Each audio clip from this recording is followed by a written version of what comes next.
We are the worst kept secret in the state of Arizona. It's a very special day today, and I have the pleasure of announcing a birthday, Anna Clementina Vaz.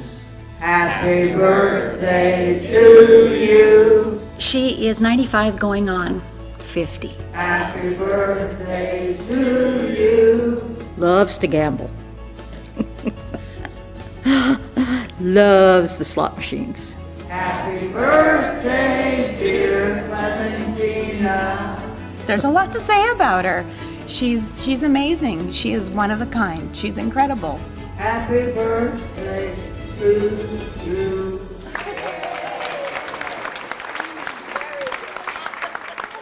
I am 93, and when I'm 95, we're going to have another big party. Oh, well, living here is the best thing that could happen to anyone.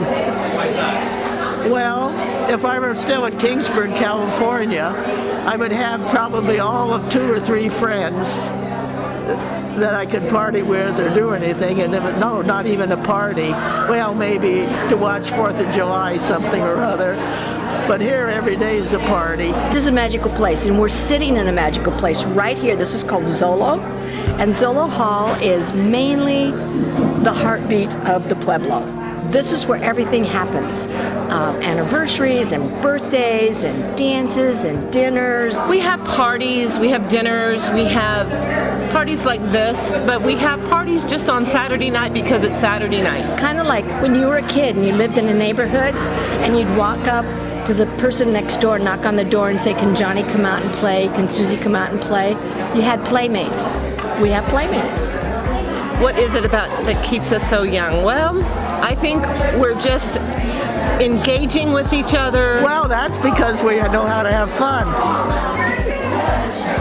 That's our honest intention. "23 years. I moved here 3 weeks after the park closed. I came here when it first started. Several of us were walking down the street, and Zoe and Laverne, who started the Pueblo, grabbed us and said, get in the car, we're going down to closing, and we got to be the witnesses to sign for closing for the Pueblo. The park was founded by 2 women, Zoe and Laverne, who were the head of a group called RVW, which still exists, RVing Women. The members of the group wanted a place that they could just stop and get off the road. And so they asked Zoe and Laverne if they could find a place. And they had a choice between this park and the one across the street. And they chose this one. Much nicer park. And I don't care that that's on tape because I tell everybody. So they bought the park and then sold lots. Our friends, including Clem and Eileen, were trying to find a place where we could all maybe live in the same community, where we would be independent, have our own places, but we would be there to help each other. A lot of us have families. I have a big family, a very close family. Obviously, Clem does. But still, you don't want to be a burden to your family, and we were all friends, and so we tried to do this in California, and it was cost prohibitive. We just couldn't do it. And then we heard about this place. So we came here and we bought a lot with 17 of our other friends from California. To me, it is security and safety and a chosen family. We truly are a family here. And when anyone is in trouble, everyone's there to help. A lot of just strange and unusual personalities in here. There's some people that have been dumped by their families, and we gather them up and take them in and bond and take care of each other. That's what this is. There are so many different personalities. I met Rhoda, my spouse, here at the Pueblo. We're together 18 years now. So the one you thought was my daughter is my spouse. when my partner died, I decided, maybe I shouldn't stay here anymore. And I went back to New York, my home. And I got back there and I thought, I don't fit here anymore. And I went back to California because I lived there for 16 years. I thought, I don't belong here. And as soon as I drove through the gates, I said, I'm home. This is where I belong. And it's a wonderful place to live. I don't know that it's necessary so much as it's just a comfort. There's a real comfort to living here. I still have experienced some discrimination, and I can get by. If you ask a few people in here, I'm probably the least butch person that lives in the park. I'm comfortable with connections in the straight society. I can get by, but there's a lot of women in the park that can't. I've never had a problem dealing with straights, but I love it here because I don't have to pretend to be anything but me, As a radical lesbian feminist, and I like you guys fine, but I don't. Damn straight people. Yeah, those are okay. I mean, I'm a veteran, but don't make me go, a bunch of old boy veterans. Just don't make me go. I would not survive. It would kill me. I didn't realize I was supposed to stay in a closet, so I just went blasting out onto the earth. About 10 years back, there was a problem with someone feeling there was, by keeping it primarily women and majority of gay women in here, that it was a discriminatory situation. And the park was accosted under those terms of discrimination, and so we had to jump through hoops and make sure that that was never to occur again, or the state of Arizona would come back on us hard. Our attorney said to me, Joan, you do have a men's room. And I said, of course I do. And I said, of course I'm using the urinals for philodendron because they're so easy to water. This is the crafts room. Oh, this is? You can't use this equipment unless you are given instructions. And this is our exercise room. Oh, this is nice. Since I've been here, 101 people have passed away. A lot of people. And the two on the left just passed away this year. The names on the list there are the ones who are currently still in the park. And as they pass away, then their name goes up in memoriam, and all the services are represented. We don't flaunt who we are. I know that when I was the manager, I had some people come up and say, I want to fly the rainbow flag. And I said, oh, yeah, it's not going to happen. We have a wonderful relationship with the police department, with the city council. What happens after 9 o'clock? Well, we have a few people that like to swim without their suits on at 9 o'clock, and we don't allow it before 9. So if that's what they want to do, that's what they want to do. And when I was the manager, I spent a lot of money putting lights in the pool, and then they came running in the next day and said, turn them off. And I said, why? And I said, because we're naked. I said, well, then put your suit on. And they said, no. So I had to turn the lights off. And I said, well, what? Okay. So I don't know how many do this, because I don't come up here after 9 o'clock. Usually I'm sleeping anyway, so. I'm a devout Catholic, and I bring Eucharist to people that are sort of shut in, and it's very isolating. So I've seen that world where people that get older become isolated. And this is community, and they all created it. And to actually see it and feel the love in the community was special, because there are parts of me want to like kidnap her and take her back to the Bay Area. I said, it's so peaceful here. There's just like a really nice vibe. And that's that whole Clementina thing. I mean, she radiates it, and obviously her friends do too. It's just like this cool little nest of love. That sounded so 60s. It's also my birthday. So Clementina and I we call each other twins, even though I think we're about 34 years different, but she was always my big sister and sort of the truth teller in the family. And she and I would travel a lot together, and we went to China, we went to Portugal a couple times. She and my father were like brother and sister.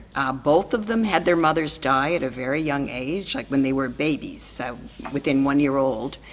So my grandfather looked out for Clementina, and they were very, very close. And so in a way, she's like a sister. She's my godmother, but that doesn't express how close the bond really is. We are very happy to have you join us in this celebration. Anna, known to us as Clementina, was born August 26, 1921, all 6 pounds of her, in Stockton, California, to loving Portuguese parents. I knocked on the door and out came Clementina and Aileen. First time I had met them, lovely, lovely ladies. But I started to panic because I realized that the listing of the character that I was to convert Clementina into was a 20-something mulatto streetwalker. Went into their home and proceeded to bronze up very heavily, and eyeshadow and eyeliner and mascara and lipstick, and pretty soon we got a not necessarily 20-something streetwalker, but maybe someone in their 30s or 40s. Anyway, Clementina was thrilled with it, but the biggest kick I got out of the whole situation was Aileen's face. So I don't know how many decades it had been since she had seen her beautiful partner in makeup, but I'm sure never like that. I met Clementina in 1986 in California, and she instantly became a friend. She was a friend of my partner's before that. And I just fell in love with her when I met her. She's never, ever let me down. She flew here. I was having surgery, and she jumped on a plane and said, "Don't tell Joan I'm coming, because she'll get mad and tell me not to come." And next thing I know, the bell rang, and I said, "What the hell are you doing here?" She said, "You're having surgery, I had to come." When my partner was in hospice, she flew here. When she had surgery, she flew here. That's Clementina. If you're in trouble, she's going to be here. And there isn't a thing that she would not do for anyone. Anyone. Loves to gamble. Loves the slot machines. The casino runs. When she was driving, she would, just the two of them would just jump in the car and off to the casino they would go. And it didn't matter, 12 o'clock, 2 o'clock in the morning, 3 o'clock in the morning. So what time did you get home? 3 o'clock in the morning. I said, 3 o'clock in the morning? Really? She said, so what? She loves to do it. You will not meet anyone nicer than Clementina. Loves her family dearly, dearly. Her biological family and her adopted family here. She's the fun one. She was like, I looked at her not so much as my father's cousin, so my cousin, but almost like a big sister. And even though she could be my mom or my aunt age-wise, she was like the big sister. And just always fun, always smiling, always sincere.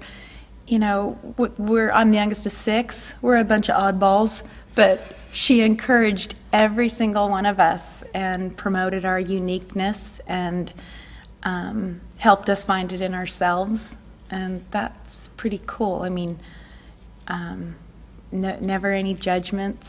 And I met Teresa, 12 years ago? Something like that. And all I ever heard was Clementina stories. Yeah. Which was, yeah. You know, when I finally met her, yeah, there she is. She is bigger than life. Yeah. I mean, always friendly, very smart, very accomplished. And what I admired about her was she was a traveler and did her thing. I mean, when I heard stories of her RVing across the country in her 80s, I thought, wow, I want to be her.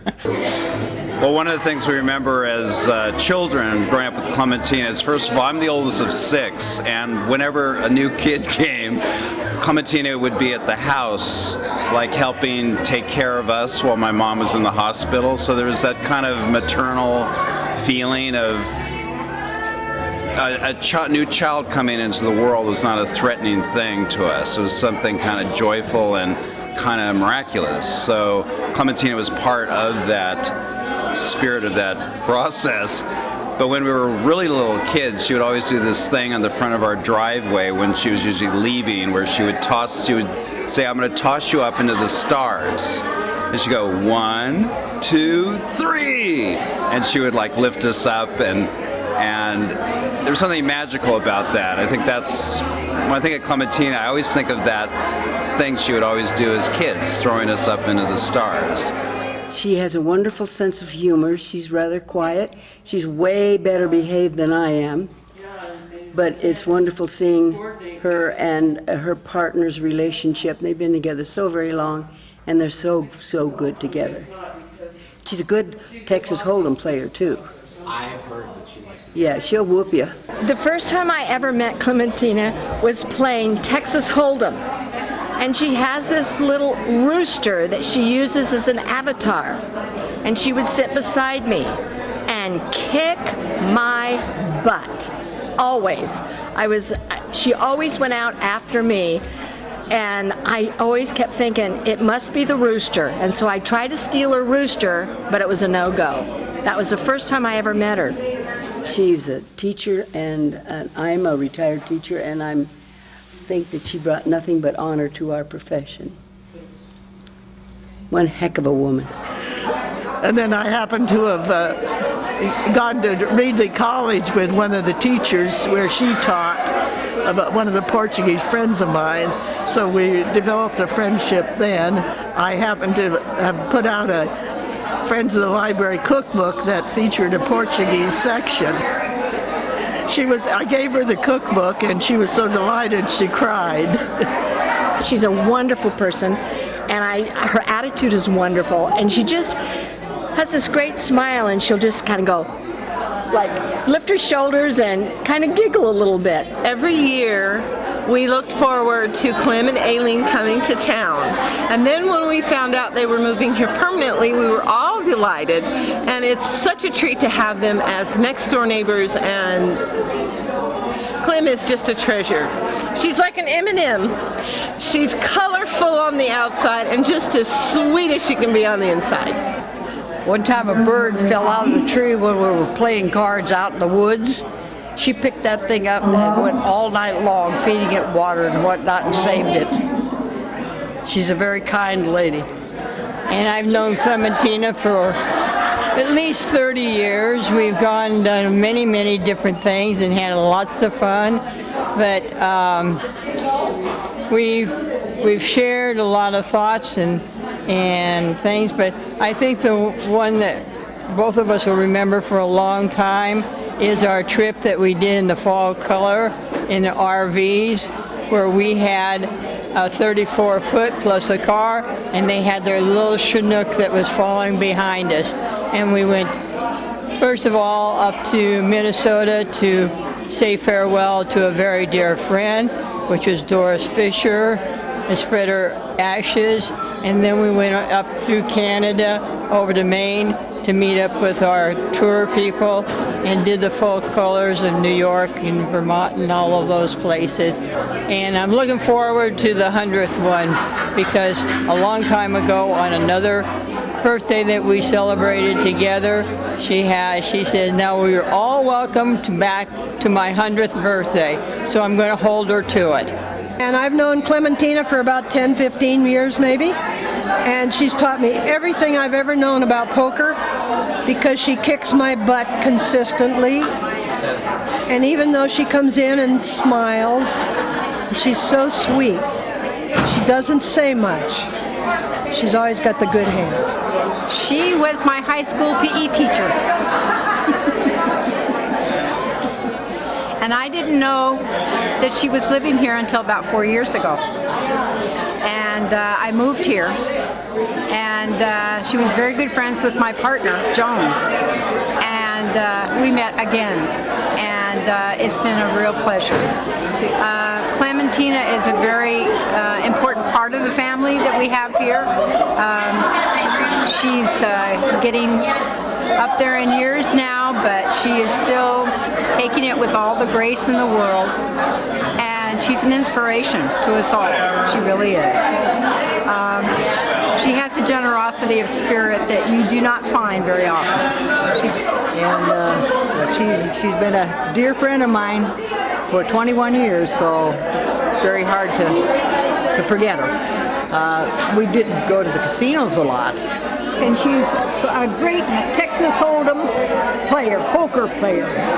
She comes to my house every Monday night and plays poker when the season starts. And she loved her red Thunderbird. And when she finally had to sell it because she couldn't drive anymore, then another person in the park named Kathy made a little stone with the Thunderbird symbol, and she still has that outside her house. We've been cleaning for Clem, Pam and I, for about 4 years. And she's the most sweetest woman, her and Eileen. Yeah, it's pretty special that she invited us. Yes. Because I know she's been friends with everyone here for years. They're such special people. And then I'd do anything for them. Then one day I got a call and says, can you go there 5 days a week? And I said yes. I would, and it just made my day. They bring me back to the old me. Yes. We're not the house cleaners, we're her daughters. That's how she makes us feel. She makes us feel so special. We She's clean for her every 2 very weeks. And Clem, you are wonderful. We love you. She's the gem. Yes, she is. We are, but we know that really she is the gem. May your birthdays be bright, full of cheer and delight. Happy birthday, happy birthday, happy birthday to you all. I hope you do better after we've had something to eat. Well, first off, happy birthday to both of you. Thank you. Yes. We've been doing a mutual birthday for 61 years today. And each one has been better than the other. When my mother was about to give birth to me, Clementina came over to take care of my brother, and she yelled, "You promised me this baby would have her own birthday, its own birthday," because we didn't know the sex then. And my mother said, "Too late now." The Pueblo is also your family. It's, all you women take care of each other, and you've made your own family. And how do you feel about living here and your family here? We're very, very close, and I'm very comfortable with all of it, and so no problem at all. So you found a home? Yes, and they couldn't have been better. It's just been wonderful. So I was absolutely floored. Catherine was the first one to come forward, and I was absolutely spoiled. and then Teresa and her husband and Mark. Happy 95th birthday, Clem. It's a pleasure to know you, and I realize I have to live 20 years to be 95. It is magical. It's absolutely. Everybody takes care of everybody. And even the straight women who live here, and there's a couple, if you bleed and you're a woman, you know what it's about. And it's a different world. And the radical lesbian feminist world is way different than this too.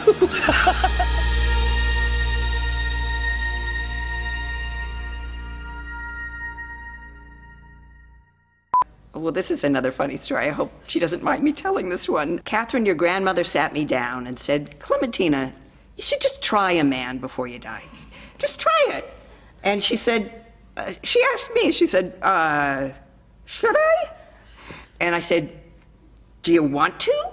And she said, "No." And I said, "Ah, forget it. You're not missing anything." Nah, forget it. And she said, "Oh, good. What a relief." So